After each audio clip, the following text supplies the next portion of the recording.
the National Broadcasting Company presents The Adventures of Sam Spade, Detective.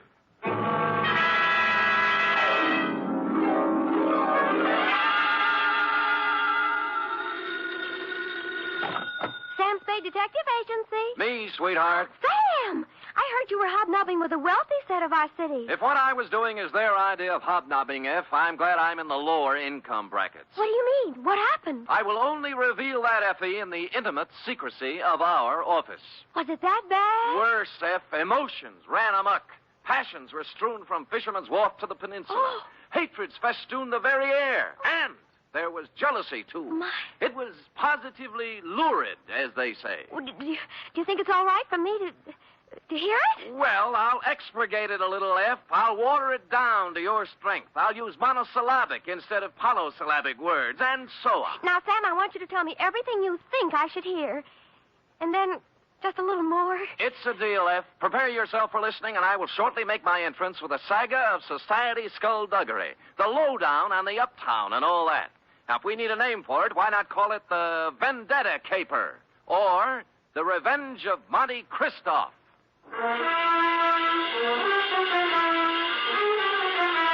Transcribed for NBC, William Spear, radio's outstanding producer, director of mystery and crime drama, brings you the greatest private detective of them all in The Adventures of Sam Spade.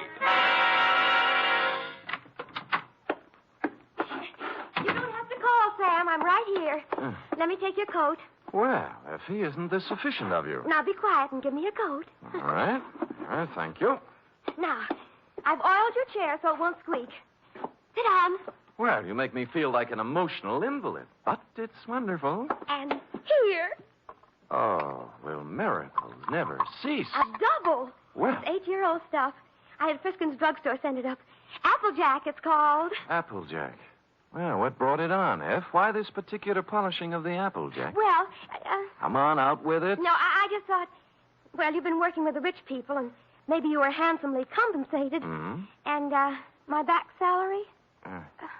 You're not mad, Sam? Well, as it happens, I did make a few dollars, and yours will be the first account settled. Oh, Sam! So, it wasn't me. It was the money all the time. No, Sam, no, I just... I accept your apology. To Lieutenant J.F. Randall, San Francisco Police Department, from Samuel Spade, license number 1375596.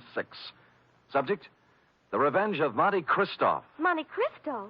Is this a historical drama? Christoph. Cristoff. Oh. Monty. Monty. And it's still a historical drama. Dear Lieutenant, revenge is an old-fashioned motive, but when you get it raw and distilled, as in the Gosden affair, it's new all over again. This was the slow-burning, deliberate kind of passion that starts smoldering way back in the forgotten days and explodes among some people who never knew they were living over a keg of dynamite. It was yesterday morning that the distant sputtering of the fuse began to be heard by a man named Chandler Gosden. You know him, the hulking rich boy, the electrical appliance scion who took up professional boxing for a while. I think he was billed as Gold Plate Gosden, a society scrapper. And he was doing well, too, until a right cross by someone who needed the money more than he did sent him back to clipping coupons. Spade? Yeah? I'm Chandler Gosden. Well, I recognize you. What do guys like you charge? Well, it depends on the job. Investigation. $60 a day, and any unusual expenses. Cheap. Well, Do you guys have some kind of a code, huh? code? You know, like doctors. Do you keep things in confidence? Well, most of us do, including me. I don't suppose it'd make any big difference if it got out. I'm not afraid of him. I just as soon punch him in the mouth as look at him. Who? Monte Cristo. Heard of him? No. Moved into the peninsula, my neighborhood. Bought the Major Dunhill place. Oh, yeah, I know the estate. Must have cost plenty to buy. $250,000, I hear. And what's money these days? Everybody's got it. Yeah, isn't it awful? It's a tax scheme, I suppose. Ever since he moved into that ark of a house, he's been throwing parties. They're a cross between the last days of Pompeii and a Polish wedding.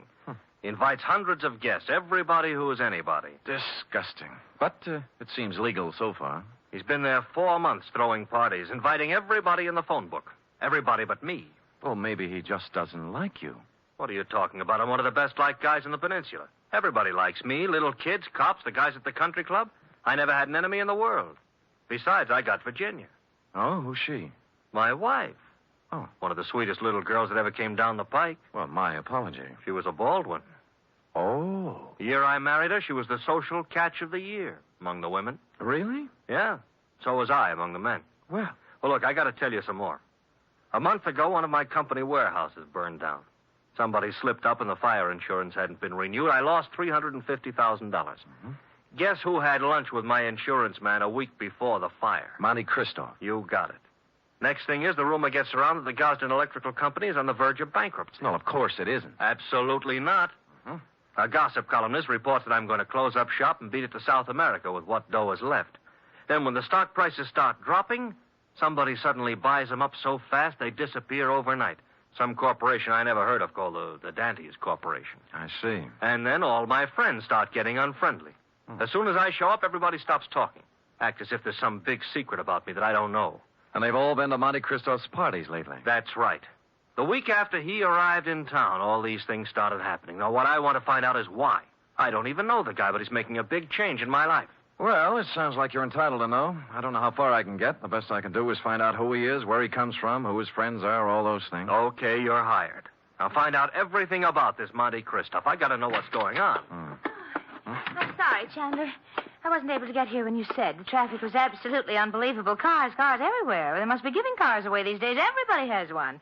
I think we should get a helicopter. Mr. Spade, my wife, Ginny. Well, how do you do, Mrs. Gosden? Chan, I hope you haven't lost your head and blabbed everything to him. I told you these sort of men weren't trustworthy. I beg your pardon, madam? Look, Ginny, I told him, and he's a good guy. Well, if you just want to go around giving your life secrets... Oh, shut up, will you? I'm the man of the house. Really? And I suppose I count for nothing? Oh, no, forget it. Spade, I'm depending on you. Don't let me down. You wouldn't think a millionaire would be hard to biograph, but I came up with very little information on Mr. Monte Cristo. He'd arrived in town 4 months ago, stayed 10 days at the St. Mark Hotel, then bought his house. He had a bank deposit running into 7 figures. He had no known business connections, just money. The register at the St. Mark said he came from Chicago, and an airline company verified that he'd been a passenger aboard one of their ships from the Windy City. This was as far as I'd delved when my place of business was entered by a man in powder blue livery. You Spade? The same. Mr. Monte Cristo sent me to pick you up. I see. Up for where? For his mansion on the peninsula. Oh. He said he knew what a rough time you must be having at your present job and that he'd be glad to make the whole thing simple to you. Oh, he really said that? That's what he said. Oh. But I don't know what it means exactly. Well, I don't know what it means exactly either, but there's one good way to find out. Home, James? My name is Bertuccio, sir. Bertuccio. I see. How long have they been calling you that? Well, let me see. It's about... Oh, what do you mean? I mean, it's my name. All right. We'll talk it over in the car.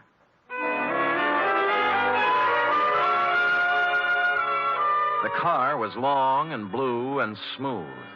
I'm as democratic as the next guy, and I would just as soon have ridden up front with Bertuccio, but no, he wouldn't hear of it. I had to ride in a back seat with a window of bulletproof glass separating us. And thus we rode down to the peninsula. We glided down elm-shaded streets and finally through the gate of Monte Cristo's estate. The driveway was lined with spring green poplars.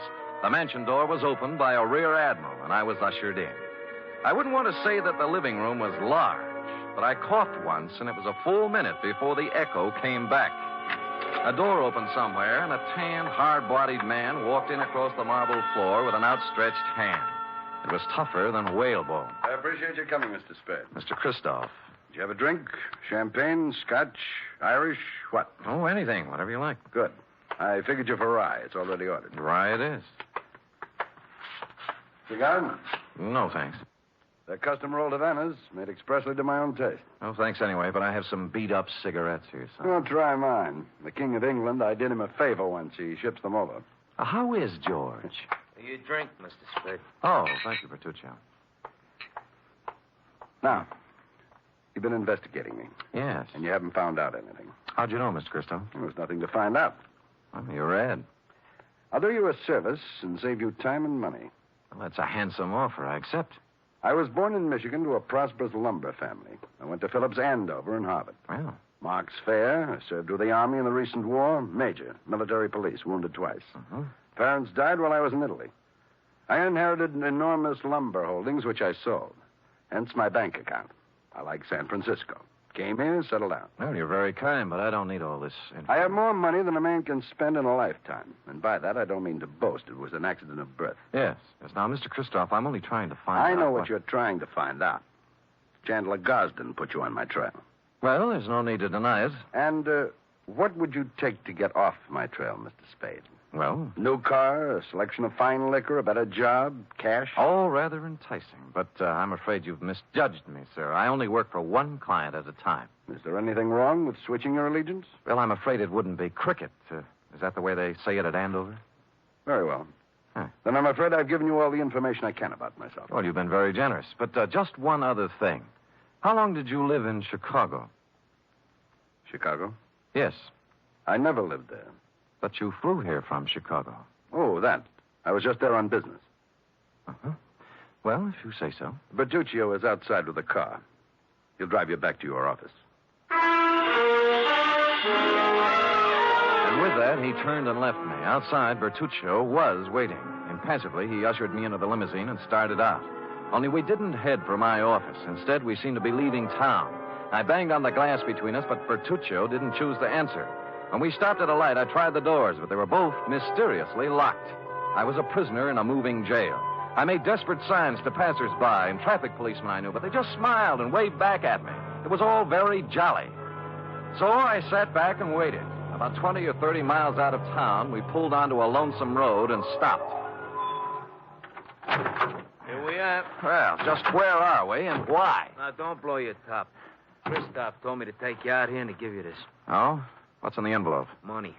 $2,000 to be exact. Well, that's a lot of grands. They're going to do a lot for you. You're going to take it and keep going north. 48 hours will be long enough, just so you keep out of Frisco. Well, just so you know how I stand, I'm going back. You know, I was hoping you'd say that. Now I can do things my own.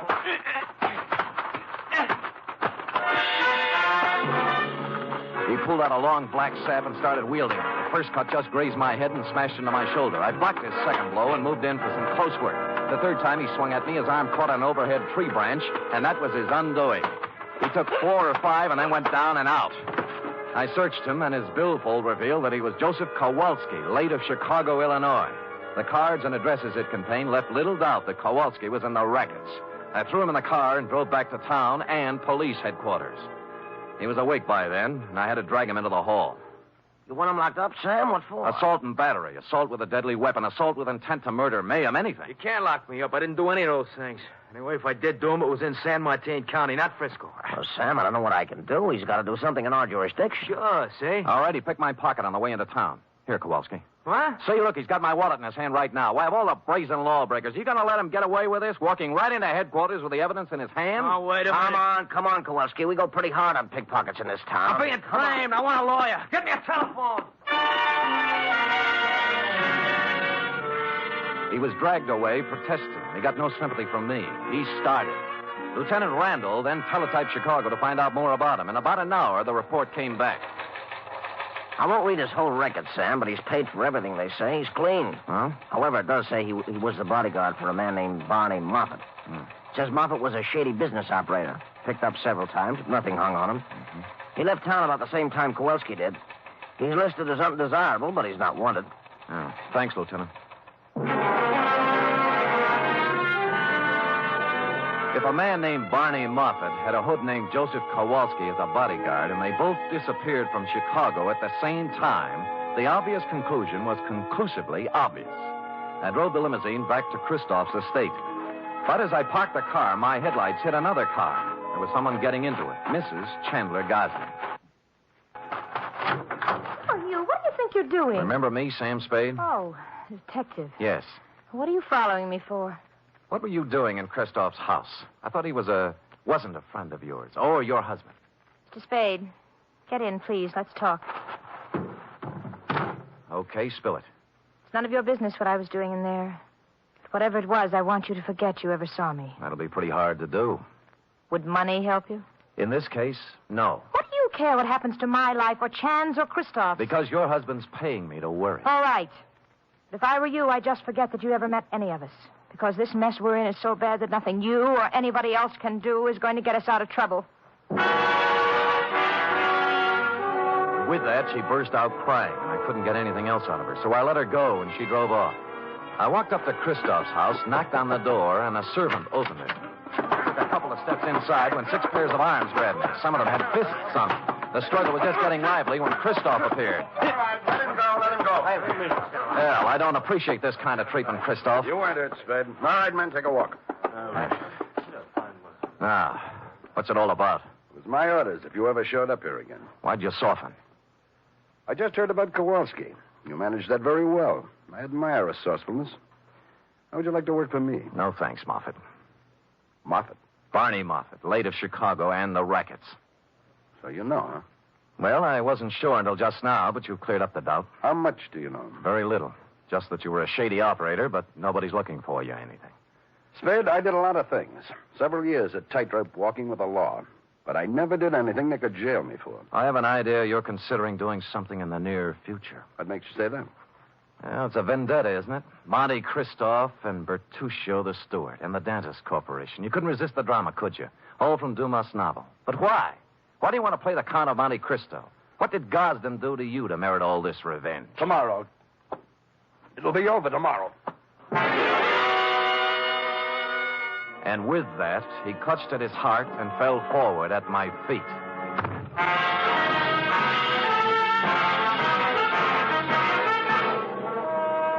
You are listening to the weekly adventure of radio's most famous detective, Sam Spade.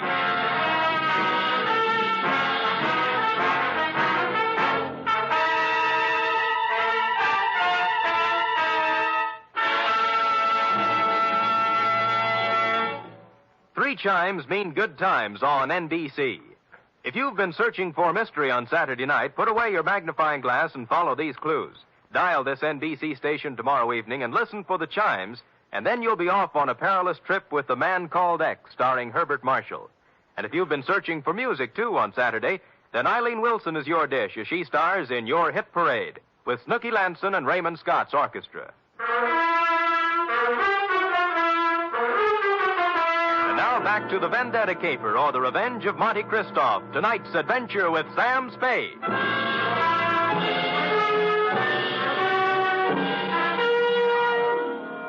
I bent over and listened to his heart. It was okay. Monte Christoph had just keeled over, apparently, from a crescendo of emotion.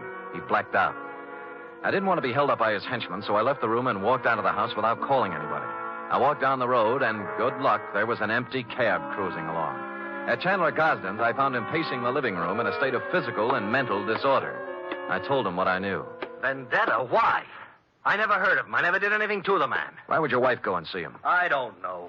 Why don't you ask her? Because she hasn't been home all day, and here it is 1 o'clock in the morning. She still isn't in. Tell me, is there something special happening tomorrow? Christoph seemed to think that everything would be settled tomorrow. It's our annual corporation election, just a matter of form. I'm elected president. A few other people voted into office, always the same people. Well, then he must plan to swing the election his way. Maybe put you in office. Huh, got a fat chance of that.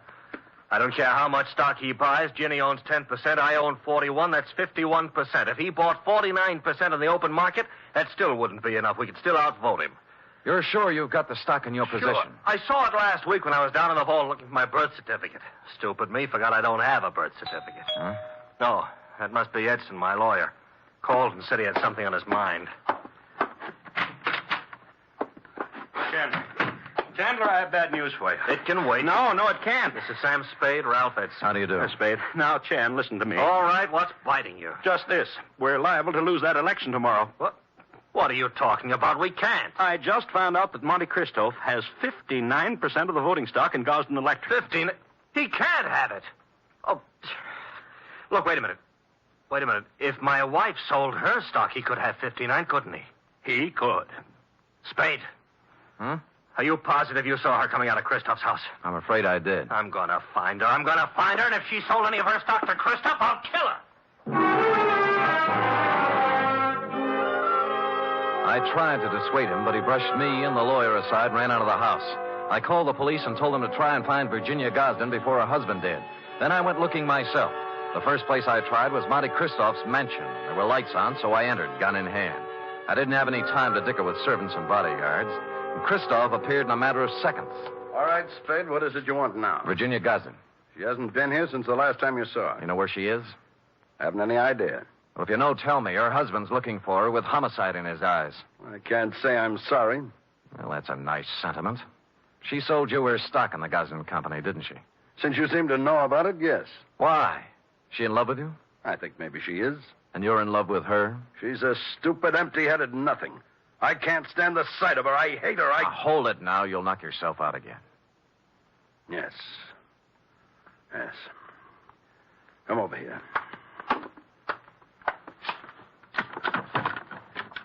Take a good look at that. No, it's a pillow. An ordinary pillow. So? You notice how dirty it is? Yeah. Notice that it isn't even stuffed with feathers. They were too good. It's stuffed with dirty cotton rags. Well? My father's head was lying on that pillow when he died. I've kept it ever since as a reminder of who killed him. Who did? A man named Elwood Gosden. A man who cheated and lied and stole everything he had in his life. Chandler's father, huh? Yes. My father and Elwood Gosden had a hardware store once. My father invented an electric iron. Ever heard of the Gosden iron? Yeah. It should have been the Moffat iron. Elwood Gosden stole the plans from my father, registered them first, and then drove my father out of business. He made a fortune out of it, and then went into other electrical appliances. Well, things are beginning to gel now. My father became a peddler and died poor and broke and ill. My mother died 20 years before she should have from overwork, while the Gosdens grew fat and respected on the Moffat brains. So you started your vendetta, huh? I started it the day my father died. I set out to make one thing in this world, money. And I made it in handfuls. You can look me up. Barney Moffat, Chicago. Gambling, black markets, gun running, slave trading, anything and everything that had a big profit in it. And then I set out for San Francisco to break that Creighton son of Elwood's and his whole family. And on the way, you lost a guy named Barney Moffat. What difference? Huh. Look, you've got money now and everything you need. Why go on with it? I don't care anything about money. I only want to use it against them. Do you know why I had all those parties? To buy stock from people. Yes. Stock in the Gosden Company. I've paid twice, 3 times what the shares were worth. But right now, I own 59% of the Gosden Enterprises. And tomorrow morning, when the two of us meet at the stockholders' meeting, I'm going to vote him out of office and take over the company. And then, I'm going to drive it right into bankruptcy. And you got Mrs. Gosden's stock by making her fall in love with you. I had to. Now, let's talk about it anymore. About Chandler Gosden. He's a man with a very short and violent temper. He might come gunning for you. That's just what I hope he does. Ask the man at the door to show you out.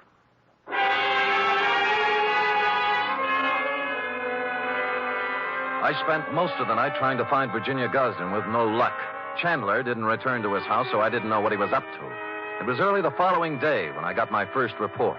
Lieutenant Randall called me down to police headquarters. We found her, Spade. Dead or alive? Oh, about halfway in between. She was shot in the chest at close range.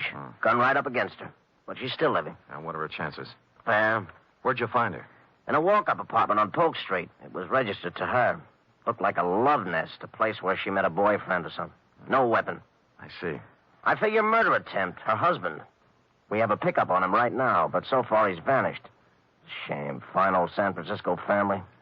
What do you know, Sam? Well, give me a free hand for a couple of hours, will you? Maybe I can do something for this fine old San Francisco family.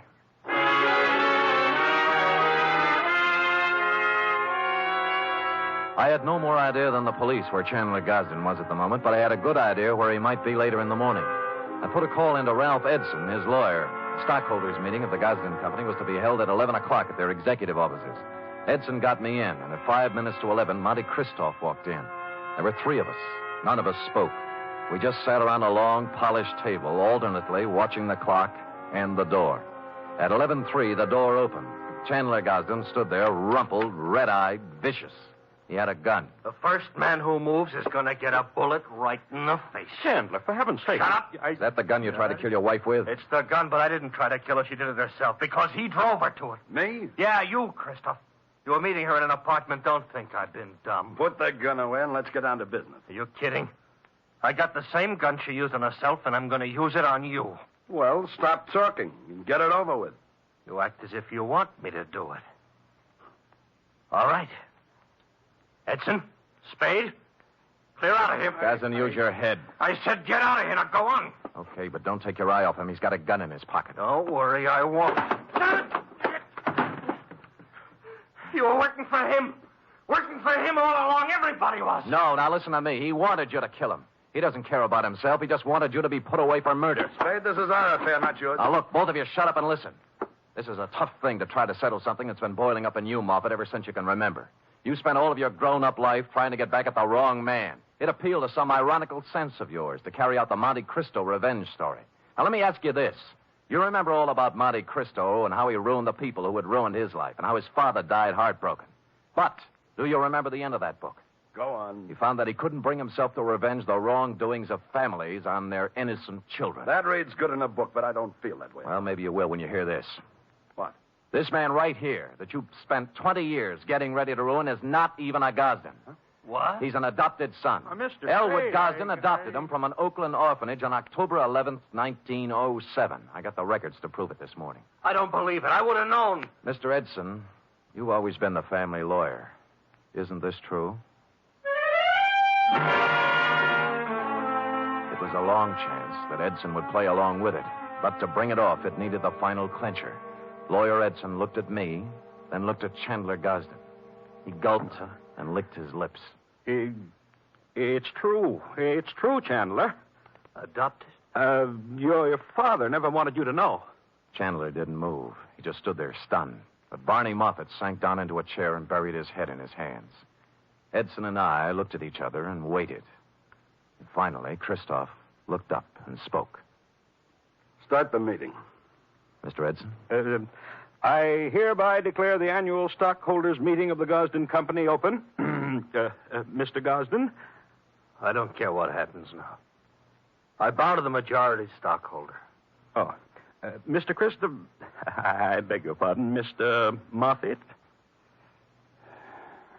As the majority stockholder, I vote that the chairmanship of the Gosden Electrical Corporation remain as it has for the past 20 years with Chandler Gosden.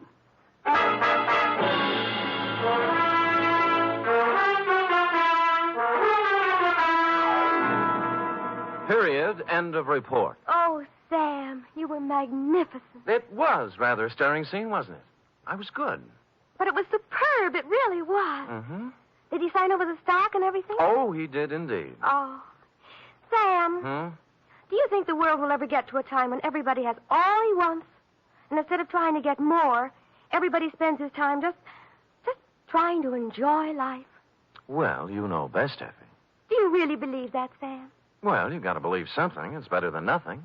I guess. I have a theory, too, Sam. Well, spout it out. Well, if everybody in the world picks somebody else to be nice to, there'll never be any more trouble anywhere. How do you figure that? Well, before you can be nice to somebody, you have to think nice thoughts, see? And once you start thinking nice thoughts, well, you can see how silly the bad ones are. Effie, come here. You know, I might just put you up as a candidate for a chair of philosophy at Columbia. Oh, Sam. I know who you picked out to be nice to. Me. True. And I picked you. Good night, Sam. Good night, sweetheart.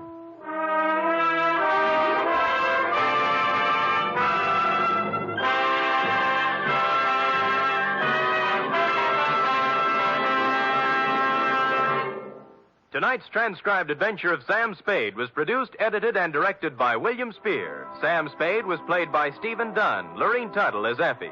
Script for tonight's adventure by John Michael Hayes. Musical scoring by Lud Gluskin, conducted by Robert Armbruster. Join us again next week, same time, for another adventure with Sam Spade.